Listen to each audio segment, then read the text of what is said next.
Hello, my name is Ondřej Kolář and I am historian in Silesian Museum in Opava, Czech Republic.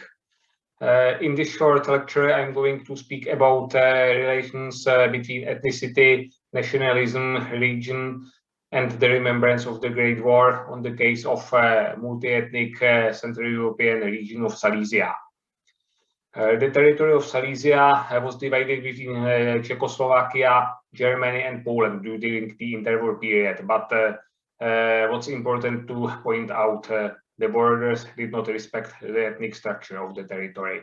So, for example, most of the inhabitants of Czechoslovak part of Silesia were Germans. Local population was overwhelmingly Catholic, and the Catholicism was very closely tied to nationalism. Many of Czech, German, as well as Polish nationalists were also Catholics, which was quite unique in both Czech and German case, because both Czechoslovak and German state policy was in general anti-clerical. There were also strong communities of socialists, mainly in the eastern part of Silesia, which was overwhelmingly industrial. And there was also a very strong, very influential autonomist movement, which was also based on Catholic principles. In general, most of Silesian adult male population served in armed forces of Central Powers during the Great War. So the war experience, the military experience, was very similar for most of the Silesians.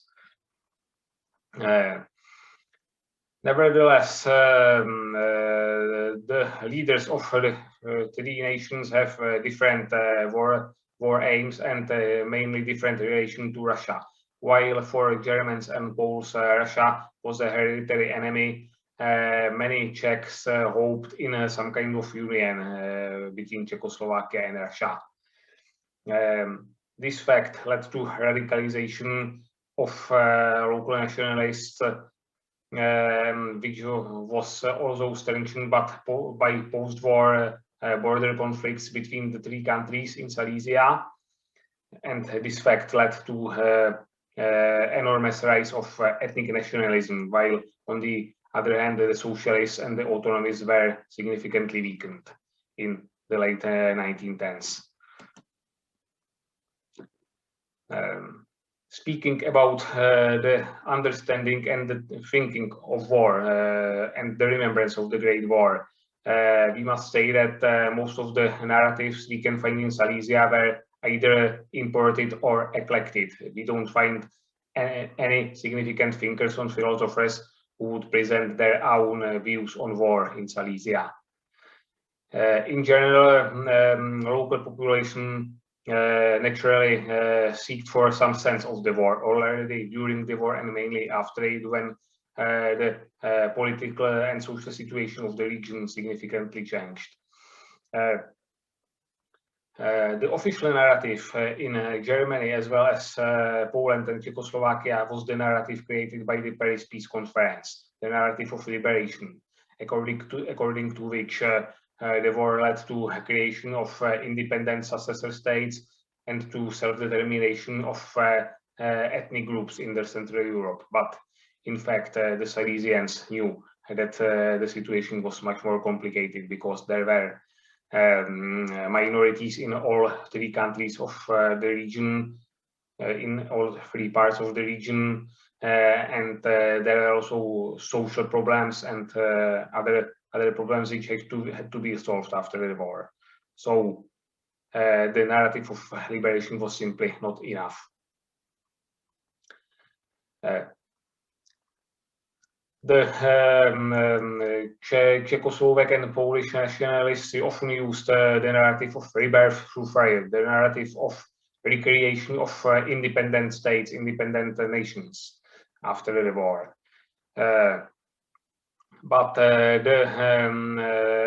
the nationalist narratives were often opposed by the narrative of sacrificed working class, the narrative presented by the socialists, according to which the war led to partial ethnic self-determination, led to political changes, but it didn't lead to social changes. It didn't solve the problems of the working class.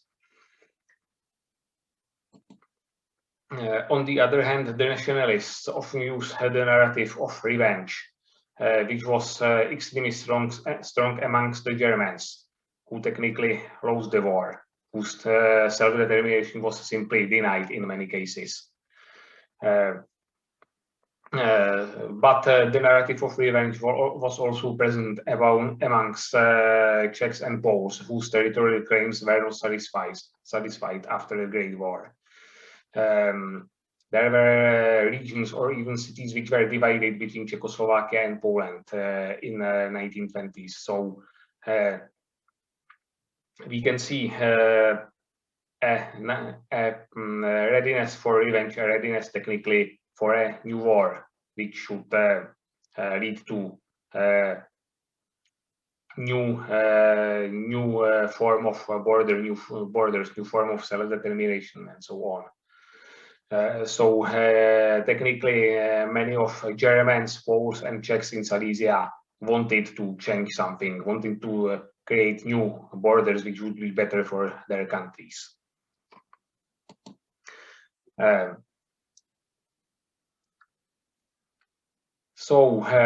In the second half of 1930s, the Catholic Church came with a new narrative, a new understanding of war. It used the faith as a tool against nationalism.